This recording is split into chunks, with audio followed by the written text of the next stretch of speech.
Hindi namin tinitipid yung mga ginagamit po naming ingredients.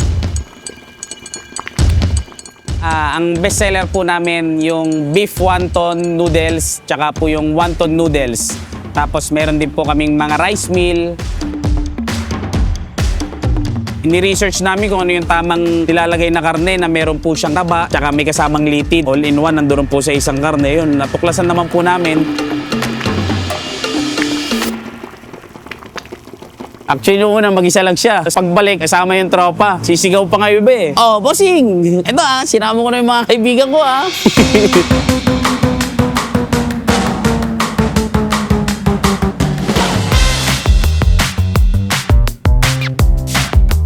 Matatagpuan po kami sa number 9 General Pino, Morning Breeze, Caloocan City. Pwede nyo rin pong i-Waze. Lagay nyo lang po sa Waze sa Wantunan ni Pompom MCO Morning Breeze.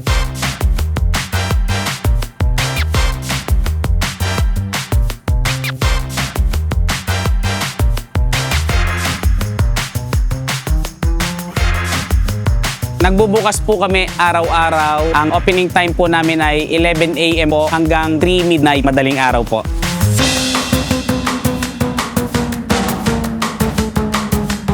Ang presyo po ng beef wonton namin ay 155 pesos. Tapos meron po kaming wonton noodles, 75 pesos.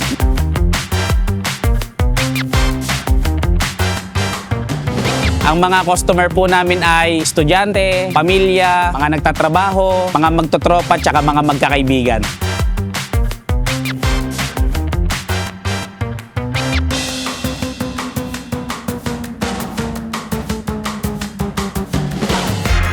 Meron din po kaming mga rice meal, shrimp omelette, meron po kaming tonkatsu, meron po kaming katsudon, then meron din po kaming mga sizzling meal.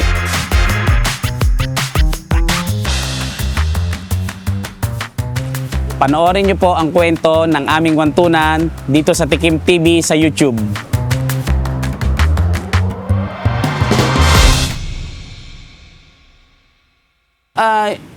Laging ganun po paulit-ulit lang po, kumakalabit sila na nagtataka sila, masarap daw tapos mura. Mura daw po yun yung nasasabi nila.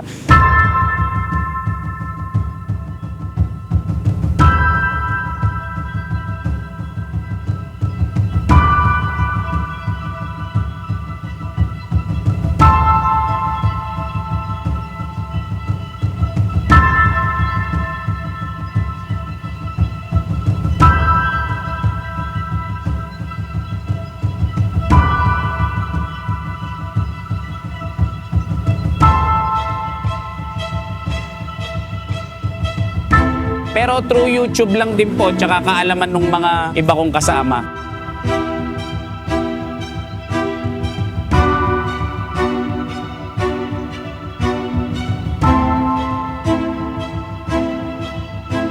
May napanood po akong parang nagluluto siya ng wonton tapos nilulublob sa tubig. Yun, nagka-idea lang ako na itinda siya as parang noodles, ganun. Kasi mahilig din ako sa wonton noodles Sa mga beef wonton noodles ng mga Chinese restaurant tsaka mga nagtitinda po na kilala pong nagtitinda ng mga ganun.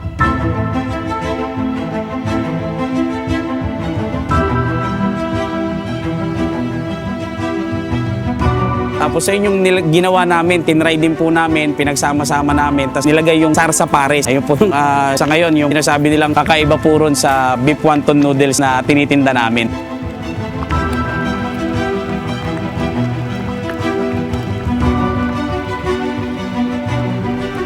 Ayun, doon po ako nagkaroon ng idea. Ginaya ko po.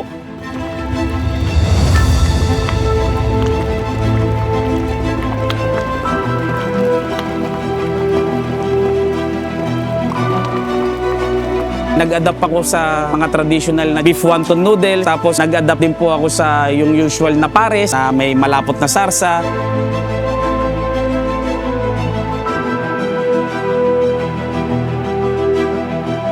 Hindi namin tinitipid yung mga ginagamit po naming ingredients.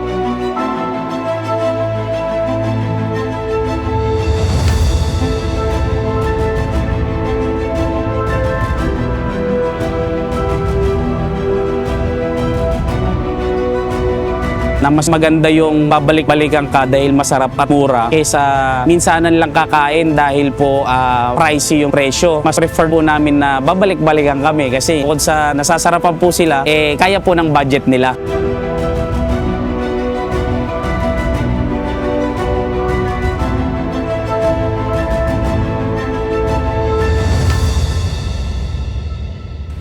Nagsimula po kami way back 2022 po sa bahay po. Na nagpo-post lang po kami sa Facebook, tinatry naming magtinda sa Facebook. Awa tulong naman po ng Diyos, nagustuhan po ng mga bumibili sa Facebook. Tapos yun, nagpatuloy na po. Naganap na po kami ng pwesto para po makapagtinda po kami, tapos may dine-in po kami.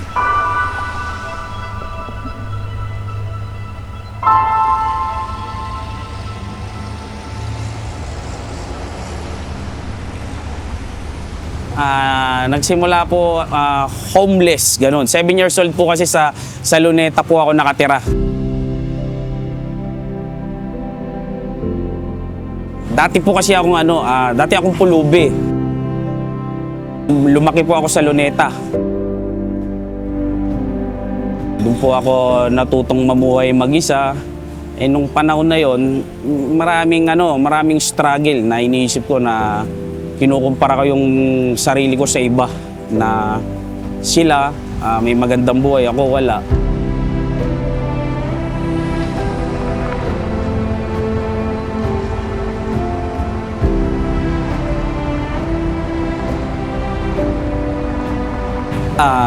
Mahirap po talaga kasi sa edad kong ganun, natuto na akong tawag dito, namulat na ako sa lahat kasi yung kakainin ko, namumulot ako nung una sa basurahan, yan, ganyan. Tapos nung natuto akong dumiskarte, parking, kumikita ng pera. Mahirap po eh.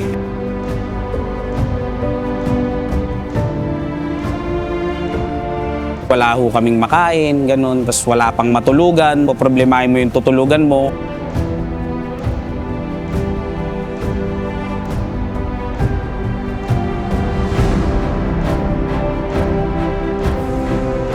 Minsan po, naiisip ko rin nung panahon na yon na nawawalan din po ng pag-asa.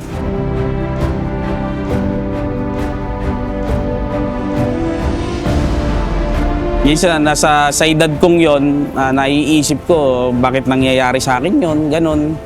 Baga, nakakaramdam din ako ng sobrang parang nasisisi ko rin, natatanong ko rin, question ko rin yung Diyos, bakit may ganun akong sitwasyon.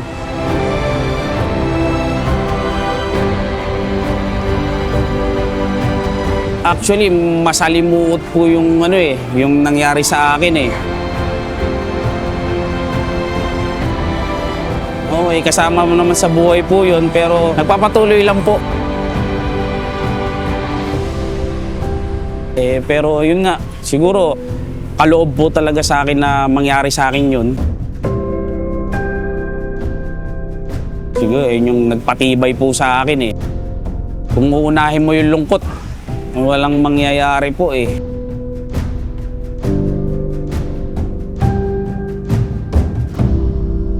Nagsimulan na bago buhay ko nung nakita na po ako nung mga kamag-anak ko kasi may bahay na, may mauuwian na. Tapos medyo may sa hustong gulang naman na po ako noon, nakapagtrabaho na po. Yun, nag-start ako magtrabaho sa mga mall. Ayun ang pinakapuhunan ko, yung pakikisama at saka tiwala po ng mga taong nakakakilala sa akin.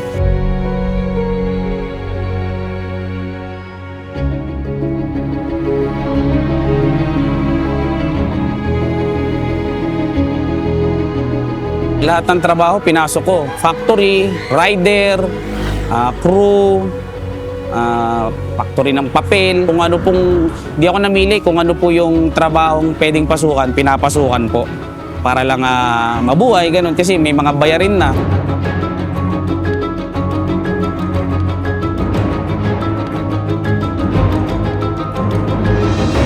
Nagsimula akong magnegosyo dahil sa kaibigan ko.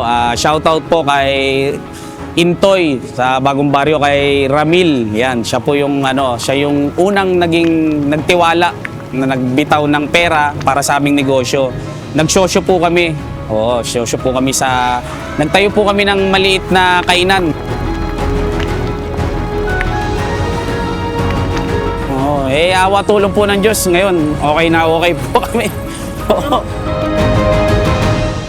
Moron, pasasalamat lang po talaga sa biyayang binibigay niya sa amin araw-araw po. Although di naman po kami mayaman, wala naman po kaming kayamanan na may tuturing. Pero yung lang po, yung nakakapamuhay kami, nakakaraos sa araw-araw, malaking pasalamat na po sa Diyos yun.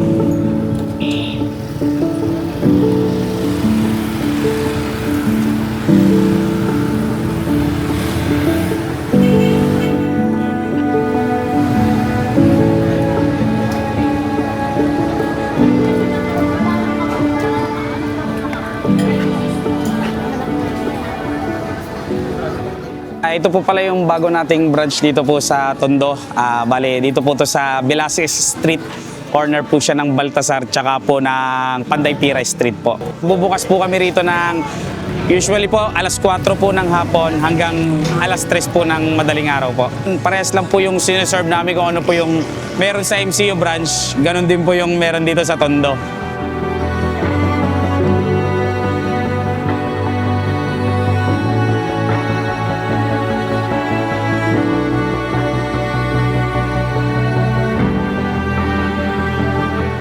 Sir, ano po yung order niyo, sir?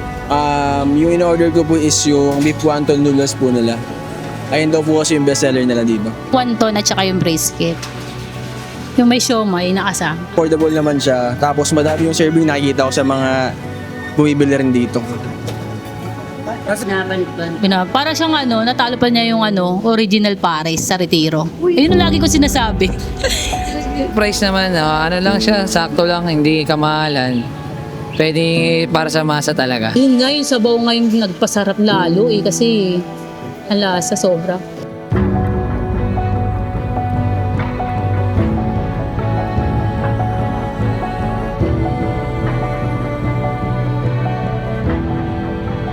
Sa ngayon po, hindi lang po sa akin yung naitutulong nung ganitong negosyo eh. Marami po kasi akong kasama ritong nagtatrabaho.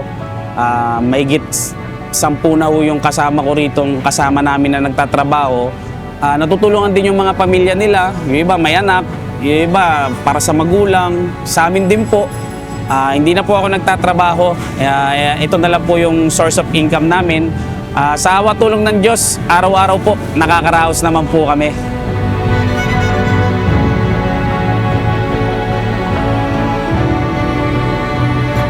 Ako po si Pompom. Ako po yung nakalagay sa pangalan, yung wantuna ni Pompom. Ako po si Pompom.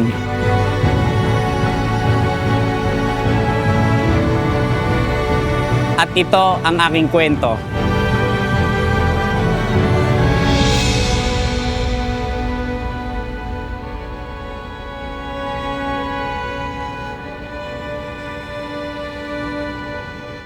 Meron din po kaming sa mga rice meal, meron din po kaming 75 pesos which is yung Shanghai rice. Tapos the rest po almost 129 pesos ang ratio. Dahil may failure po kami nung umpisang nagtinda po kami. Mula dun sa failure na yon, yun naging lesson sa amin. Nagsimula po uli kami. Sa negosyo po, dapat po talaga ihahanda nyo yung sarili nyo. Ang unang-una, dapat handa kayong malugi. Yung pupuhunan nyo po, yung pagod, yung hirap, saka yung pera, hindi po talaga kasi biro. Pero ayun po yung reality. Pwede po kayong hindi kiligin ng tao. Kaya siguro po, ang maipapayo ko, doon nyo yung kalooban nyo, tapos itiwala nyo lang po sa Diyos para po talagang kung kalooban po sa inyo na mag-boom po yung negosyo nyo, pasalamat po sa Diyos. Marami po ako natututunan sa nagagamit ko sa araw-araw na buhay, sa pananaw ko, natutunan ko po sa samahan po ng MCGI, yung ko po, nakakapanginig po ako ng aral doon. Yun, i-apply ko naman po sa personal na buhay ko. Sa mga hindi pa po nakakapunta or hindi pa po nakakakain at hindi pa po makakatikim ng aming mga wonton noodles na tinitinda rito sa Wantunan ni Pompom, punta na po kayo. Makikita nyo po kami, may page po kami, may Facebook kami, Wantunan ni Pompom, MCU Morning Breeze, tsaka po Wantunan ni Pompom, Velasquez Tondo. Yan po yung dalawang branch po namin ngayon na pwede nyo pong puntahan. Waze po yan, parehas po. Waze and Google Map, lagay nyo lang po Wantunan ni Pompom, MCU Morning Breeze, or Wantunan ni Pompom, Velasquez Tondo. Ang cellphone number po ay 0994-697-0524.